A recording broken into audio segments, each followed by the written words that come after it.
I'll show you right here. Here's what it looks like. A little hot. And I just gently slide this off, and it's done. My name's Jeremy Filko. I'm here in Vienna, Virginia. And this all started not even a week ago in some conversations with a friend of ours that's a doctor and another one that's a nurse in a local ER. And they were mentioning that they were having to wear the N95 mask for days, and they're being told to be prepared to wear them for 5 days.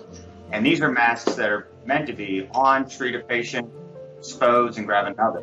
And everybody's heard about the huge shortages. So I wanted to help them have a higher probability of not having their mask get soiled. And that's where we're going. Take your N95, put it inside.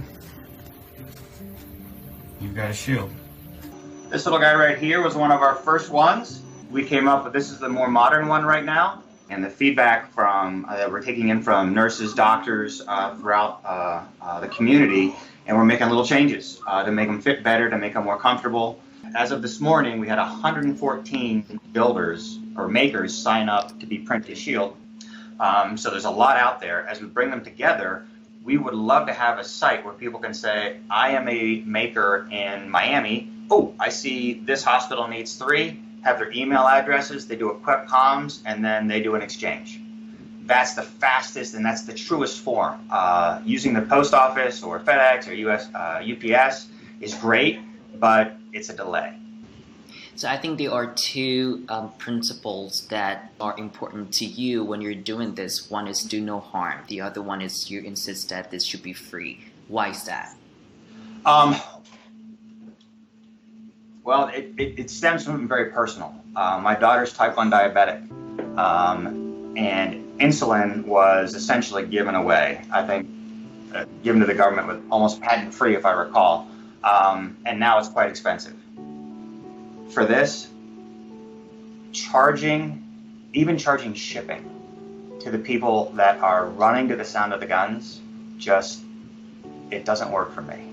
I think about, I never served in combat, but I think about the people that have, and the thought of them having to pay for a ceramic plate for their protective equipment is unacceptable. That's how I look at this.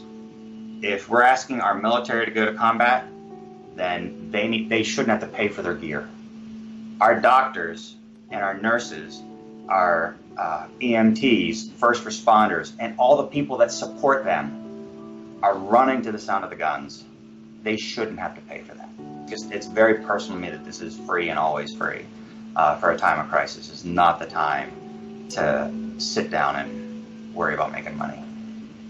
I'm generally not an emotional person, but when I can go onto my site or into my personal email or the team email, and within 2 minutes, I'm going to see somebody saying, thank you, what can I do? Those 2 tiny sentences generally come together over and over and over again. Having people that say, I want to buy a printer, I've never done it, how do I do this? I'm a designer, I am certified in AutoCAD, what can I do? Those are they're coming in like rain. And that is probably the single most warming thing, is reaffirming my belief, which I've struggled with in the past, that people really want to come together. There's a lot more that holds us together than pulls us apart. Hold on, printer's done. I got work to do.